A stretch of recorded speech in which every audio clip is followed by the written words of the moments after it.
Righto, let's crack on. Thanks for joining me, Matt. And I'll just start with a brief introduction of the two of us just while we get started. I'm Laurie, the founder of Tendl. I've been building in the AI tendering space for nearly 3 years now, with over a decade's experience selling to government of all levels before that. I've built multiple businesses based on government tender revenue, and we leverage a lot of that experience now with our product at Tendl. Matt Voller, thank you very much for joining me today. He's probably the most interesting person in Australia when it comes to the intersection between venture capital investment, government tenders, and startups. He's spent over 20 years in the government procurement space, procuring for a range of federal departments. And more recently, he's established his own fund in Pinery Capital with a very strong thesis around startups, cracking the tough nut of selling to government. Before I crack on, Matt, do you have anything that you'd like to add to my kind of, hopefully, very flattering intro? It was incredibly flattering, Laurie. So, Laurie, thank you very much. I'm glad we finally got to meet. So, off your 20 years inside government and now investing on the outside, what did you learn about how Australia buys, particularly the federal government, obviously, that most people on the selling side really don't get to see? Don't get to see. That's an excellent question to start it off, given the complexities of the marketplace. For all governments work in telling citizens that they are open and transparent, they're probably opaque at best. It's only when you've worked within the system that you understand how it operates and why it operates. So to give an example to that, and this comes from not only our experience, but screening in potential startups, is why does government buy? Why does our government buy what it buys? The Australian public service and the ministers to whom they answer don't wake up every morning with an idea to buy something. Government always buys on policy. If there's no policy, that is either a stated policy of the government of the day or legislation, then the public service cannot procure anything. Which means that when you see a tender at market, be it a multi-page, multi-stage, $100 billion submarine contract, or a simple $10,000 graphic design contract, the statement of requirements you're responding to only exists because the bureaucratic entity that is going to market has a policy problem to solve. So when we throw this at startups and we tell them that's the buyer behavior you're dealing with, their obvious question is, well, how do I find out about this? How do I know what government wants? This is the skill that we spend a lot of our time working with these companies on. The Australian government is very good at publicising what it does. I've heard people make the comment that the Australian government is actually food for AI at the moment, given how much that they put on the public record. So with a little bit of effort and knowing where to look and how to digest it, parliamentary budget statements, contract data that's reported on AusTender will give you a sense as to what that buyer, be it a particular agency or even state or even local, what their focus is, what are the policies they're trying to enact and deliver upon, and then what contracts do they need to deliver upon that.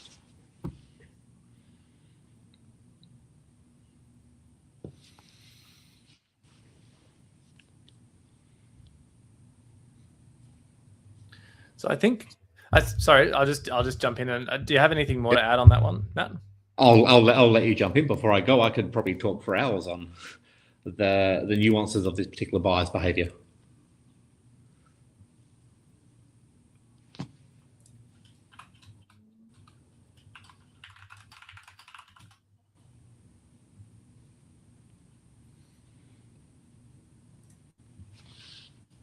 I think I missed that one. I'll jump on with the next question because I think I'm having a few technical issues at my end. But you've been looking at this for a while, and I think your research found like the amount of money that governments spend on technology last financial year was about 3.2 billion.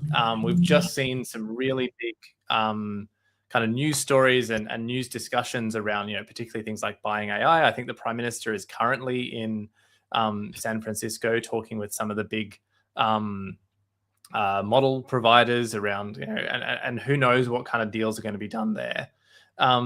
One of the things that's really hard for startups is kind of breaking into that pool of funds. They don't necessarily have the procurement kind of muscle internally. And we've seen that startups, particularly Australian startups, are only winning a tiny fraction of that expenditure, probably because they're not as good at as some of the bigger multinationals at really taking advantage of some of the opportunities and some of the spending that the government is doing. In the US, we kind of see this really differently playing out. So the US, some of the biggest names in the startup space are government suppliers. The likes of Palantir, was it Flock, I think, is very much in the news at the moment as well. But Australia only has one.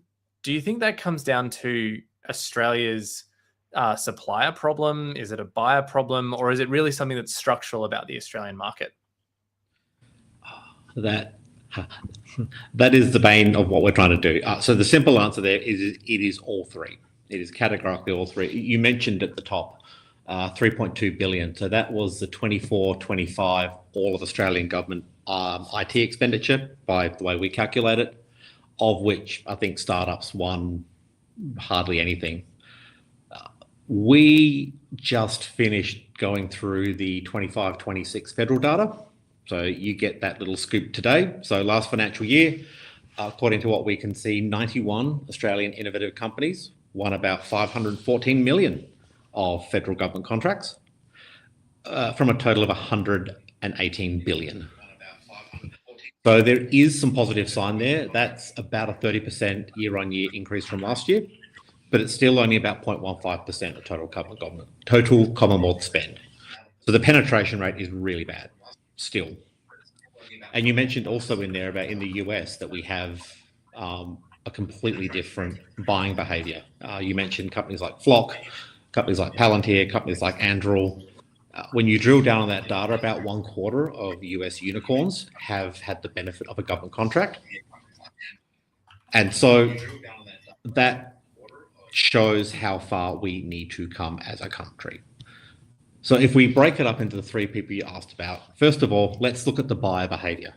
And this will kind of pick on the bureaucrat because they are bound through APS Code of Conduct, through the Public Governance and Performance Accountability Act to follow the Commonwealth procurement rules.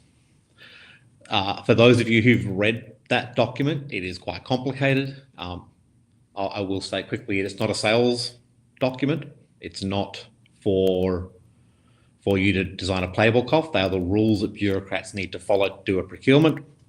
And because bureaucrats are ultimately human, they often take the path of least resistance. They will use existing panels because it is the fastest defensible route to deliver on behalf of their minister and therefore the Australian government. So this is not a lazy behaviour, it is simply normal. And we saw this last year when the finance minister announced a changing in the no tender threshold from 80,000 up to 125,000 with an ambit claim, and also making it requirement that agencies must only offer those $125,000 contracts to Australian companies, unless of course they had a reason. Our data shows that policy only added a few $1 million. So adding more rules to a problem that's already constrained by rules is not the fix. If we come across to the seller side, it is without a doubt a knowledge and language gap. If you don't understand how government buys, you are knocked out before your capability is even assessed. In the last 3 months, we've seen about 15 tenders from startup companies who tried to win government contracts, which they ultimately lost. They gave us their tender and we were able to see obvious flaws throughout it because no one tells you how to win government work. You mentioned up front there, the big firms, your hyperscalers, they will hire ex-bureaucrats, they will hire ex-politicians, and they will hire teams of people who know how the government works and can dedicate those resources to. When we come into the structural problem, well, that's where we need to do a lot more work as a nation. One of the reasons that America does get such excellent numbers for startups seeing government contracts is they have legislative requirements. So some of your listeners and yourself may be aware of the SBIR program.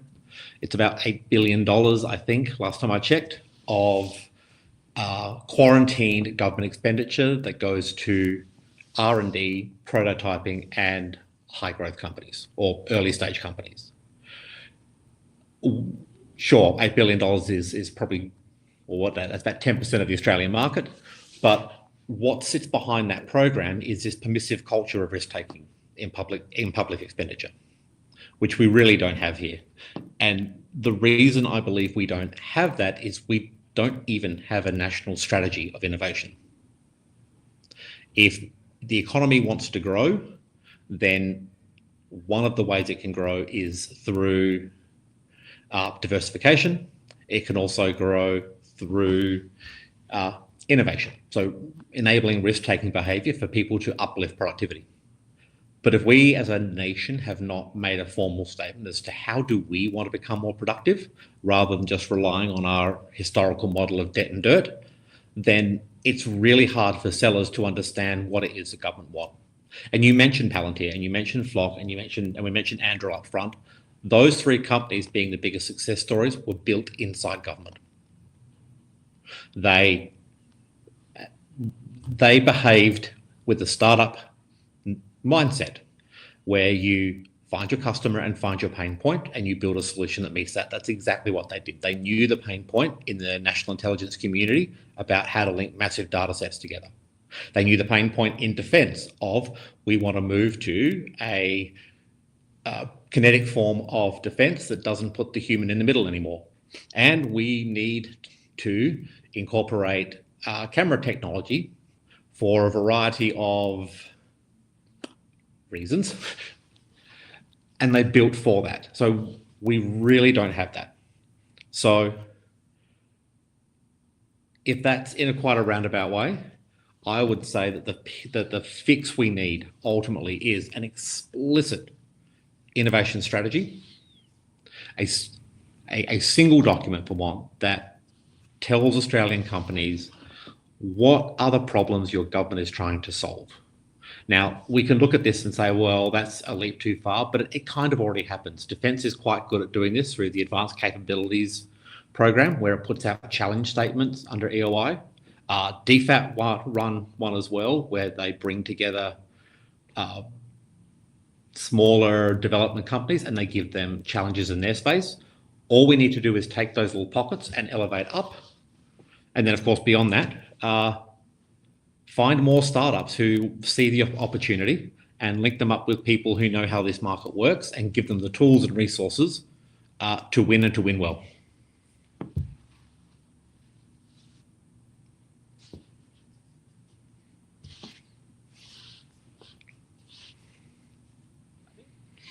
One of the things you kind of touched on there was, I think with regards to some of those US companies, was the like people within government. You know, they were kind of built within government, and it almost feels, and having sold myself to kind of certainly federal government departments, sometimes the hard thing was actually getting the individuals inside government. Like, they didn't really understand how a startup worked. They didn't understand that you're not necessarily kind of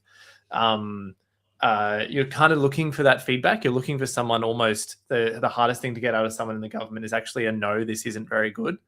It was always that kind of little like, oh, I almost think that if the government said no up front, that would actually be a more valuable thing for whole lot of kind of government focused startups. Do you think that kind of knowledge and familiarity with the innovation system is something that's missing from certainly within federal government departments?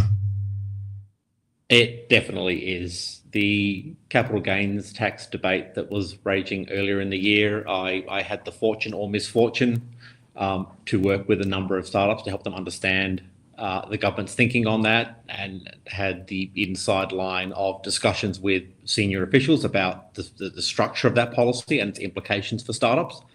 And what came through was this complete lack of knowledge as to how innovation companies grow, what sorts of capital they need access to and why. There was one particular political party who wanted to know, well, if these companies are so good, why are they relying on investment? Why can't they just go get a bank loan? So there's a part for the government here to understand what is needed in an innovation ecosystem. Sadly, they exist at a state level. Canberra, New South Wales, Victoria, and depending on whether it's Monday or Tuesday, Western Australia have got good innovation ecosystems. Actually, no, I should go further than that. Even South Australia with Lot 14 focusing on space tech. So state governments know how to build these ecosystems. What we need is the federal government to understand them and see how they work and simply take the time to meet with early stage innovative people and present them with your big hard challenges. One of the largest contracts you'll see every single year popping up in government is the contract with VMware to help governments maintain their mainframe computers. And every year it goes out to VMware. And more importantly, it goes to VMware under procurement exemptions. That means they're the only ones who get invited to tender. I find it remarkable in the year 2026, there is not some brilliant developer coming out of university who could build a better system. If only they were engaged with government and told, here is the pain point we have.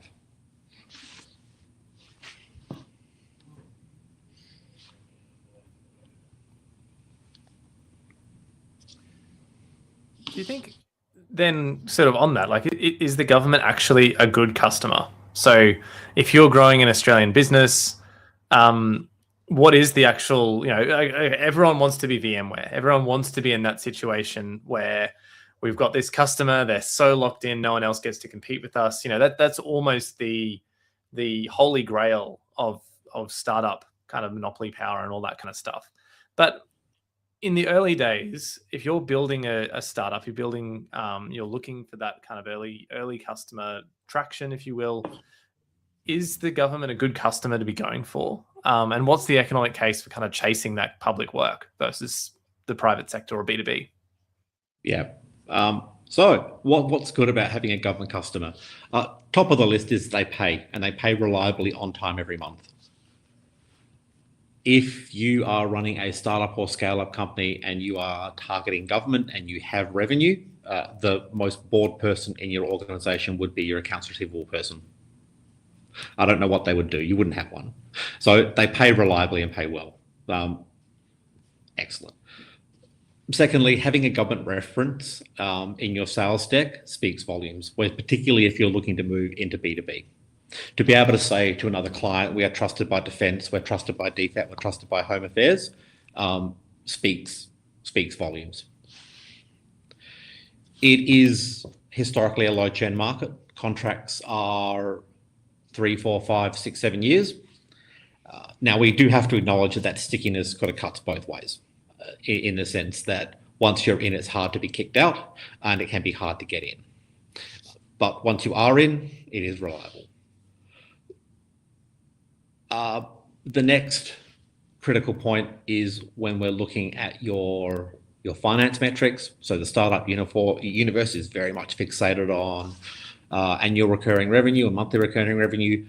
We don't speak that way when we talk to our customers about government revenue. What we talk about is contracted annual revenue. If you sign a 7-year agreement with government, you have got that 7 years worth of revenue locked in under contract. Government hardly ever breaks contracts. It is not in the interest of the sovereign to be consistently churning or changing providers just because they feel like it.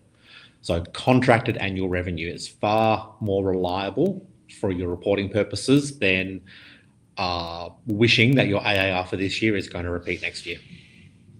So it presents a materially different financial risk profile if you can win. What makes them a bad customer is exactly what you point out, winning that first contract. How do you get that first contract past government? We have plenty of thoughts on that we disclose to the startups we work with. I've heard people say that government is illogical or government is hard to sell to. But I disagree with that at a fundamental level because all consumers, all markets are hard. I would make the argument that B2C markets are illogical and incredibly hard to sell to. Consumers are fickle. Consumers have wavering loyalty. They use repertoire theory. But marketing science has spent years trying to understand the various ways and mechanisms to get consumers to part with their money. Government is exactly the same. So just because you don't understand it doesn't mean that it's a hard market to sell to. You do need to learn a new language. You do need to learn a particular cadence in terms of budget cycles, estimate cycles, election cycles. But if you can put the effort in B2C to understand your customer or B2B to understand your customer, you can do the same in government.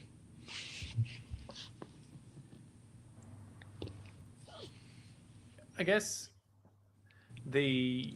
one of the things that I know from kind of the leveling perspective, and one of the things that a lot of B2B startups will do, and I'm going a little bit off script here, but I'm kind of adding my own separate question, which is that it can often feel like government contracts are just that really big size. You think about selling to a department and you think really, really big deal, really big contracted revenue, like you're saying. But you also mentioned that that kind of pool, 120K, kind of doesn't need to go through a tender process, that kind of purchasing model. I think as a startup, one of the things that can be difficult is that you don't necessarily have that many customers if you're a government-focused business. But equally, you still need to be able to come and do the land and expand. You need to be able to run the pilot or the initial thing, kind of be able to demonstrate the success. For startups that are just kind of learning the language of government and learning the process, what's a good roadmap to kind of start thinking about going from that 120 to the 120 million? So we can go lower than 120. You can sell your initial license to a government buyer for less than $10,000 on a credit card that doesn't even hit reporting on AusTender. You can have a coffee with someone and sell a license that quickly, as long as the person you're speaking to has the ability to procure and has budget. $10,000 is a simple way in. Where you're moving up to the $120,000 price point, yep, sure, it's still a lot of money, but that minor procurement process can be quite frictionless. How you grow from there is it's a behaviour trait of Commonwealth. So we mentioned up the front that government buys on policy, but the unique buyer behaviour of the Commonwealth is not to maximise cost or savings or to maximise technology for the sake of technology. Rather, the Commonwealth wants to minimise risk and maximise value and trust. Once you are trusted by government, there is almost no limit to the opportunities that they can put to you, can offer to you, and can grow from even basic things like simple introductions across agencies. So you mentioned you've got a small number of clients, and that's definitely true. If you look at all state and territory, there's probably only 300 government buyers. But if you have a particular piece of software or capability that all governments want, and you can sell that at $200,000 per year per agency, noting that each agency has the same requirement, that's not a bad little revenue stream, noting that it's going to continue for the next 7 years. So when we work with startups who want to sort of government, the playbook we put in front of them is find a small way in, find a low friction point to get in on a small trial, on a small demo, and then grow from there. But the absolute thing you need to do is get government to trust you. Government does not want transactional buyers. It wants long-term stable partners, because when they get their hair on fire problem, when a minister has to respond to a crisis, they want to be able to pick up the phone to their agencies that they have responsibility for and say, we need to fix this problem. And those senior buyers in the agency need to know which of their suppliers they can go to. So when I was a bureaucrat, that's exactly how we would behave. We would be given a problem, normally from a band 2 or band 3, and the first thought we would do is, who's in the building that we know, who already knows everything about our business, that we can put this tender to as fast as possible. We still went through a competitive process because you'd often have multiple consultancies working in there or contractors, but the ones who won were not the ones that gave us the best price, the best solution. It's the ones that we trusted, the ones that we knew would deliver for government in the speed government demands. Because when, I think I've mentioned to a few people, government tends to go shopping when it's hungry, and when it gets hungry, it gets quite hungry.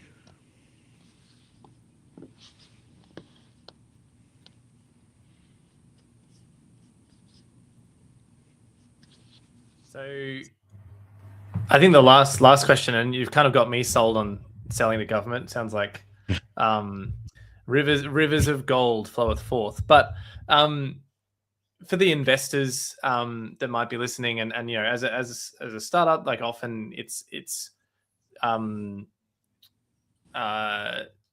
able to kind of access that capital to get going on some of these more risky endeavors. And some of the biggest startups being government first. And I think we're starting to see a shift about this. What do you think investors should know, both whether it's angels or venture? What should they know about startups that sell to government? First and foremost this is a patient capital universe. The likelihood of finding your next unicorn in government is probably quite low. It's not every day that you'll get a Palantir or an Anduril. However, given the share of wallet available in government, it is not unreasonable that you would come across maybe 3 or 4, even 5 portfolio companies that can quite easily scale to 100 million revenue. So opportunities definitely exist, but it's not your typical, I shouldn't say typical, it's not the standard hyperscale VC. So first things first, it's a patient environment. Those first contracts can take a while to win and then to repeat. The second thing that we will speak about when we speak with our LPs and people who we are trying to educate on how to sell to government is not all government contractors are created equal. We have 3 broad areas in government where we think the biggest opportunities exist, and they are from top to bottom. First of all, data. If you are touching, augmenting, managing or handling any form of citizen data on behalf of a government agency, those contracts are incredibly lucrative and incredibly valuable for the sole factor that that data belongs to us. There's a very good reason that we've not yet seen the headline, "My GovID's been hacked," or Services Australia's data has been hacked or compromised. The work that goes into securing those systems of national significance is extraordinary. So, data. Secondly is the deep tech universe. So that touches on everything in the dual use deep tech, so predominantly defence. In our universe, what we educate startups on is not just the defence universe, but the home affairs side of the equation, who have policy remit for security of critical infrastructure, which includes our dams, our waterways, our data centres, all those things that we demand our society operate. They're all covered by legislation now. Dam operators categorically need to secure their assets. And if they don't, there are penalties for that. So real deep tech, and it definitely crosses into other emerging opportunities, both in sovereign AI, in space tech. So 100% you will find those opportunities in government there. And thirdly, this is slightly less lucrative, but nonetheless important. It's products and services that can remove the friction point between government and the citizen. If a citizen can access the ATO with less friction to complete their taxes, to obtain their tax returns or make taxation payments, if they can access NDIS with lower touch points and are delighted, then that makes the bureaucrat's job a whole lot faster. Bureaucrats are highly purpose-driven, and they honestly want to deliver on their own policy remit to the best of their ability. When things go wrong, their days get derailed, and that means that they need to respond to ministerials, they need to respond to Senate estimates, they need to respond to media inquiries, they need to respond to questions on notice from both the House of Reps and the Senate.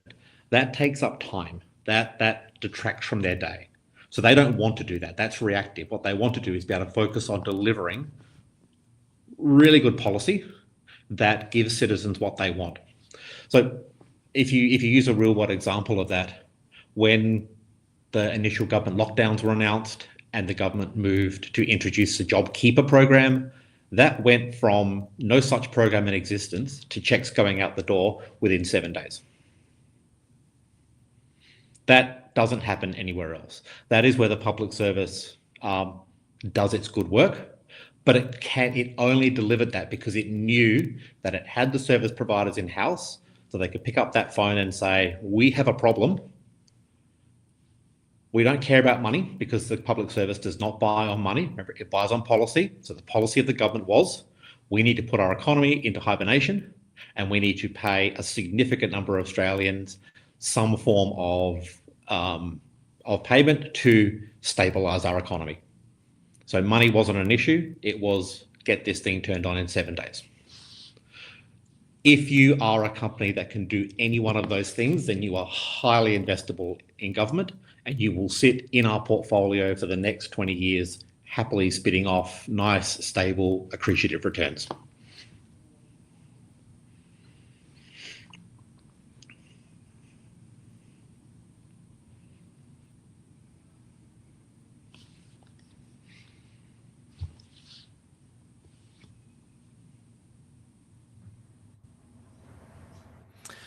Well, this has been very, very enjoyable, Matt. I think we've just gone over time, so appreciate everyone who's been able to join us.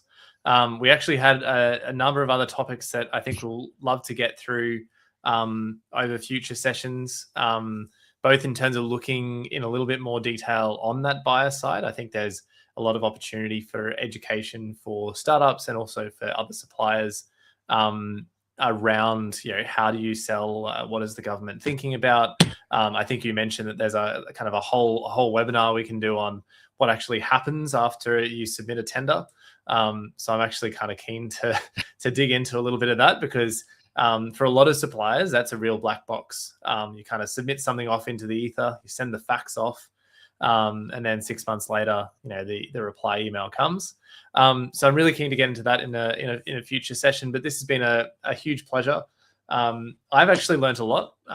Even coming into this, I'm kind of like, what? How can I sell to government? So you've done a really good job. This has been very enjoyable, and I look forward to chatting to you again soon. Always a pleasure, Laurie.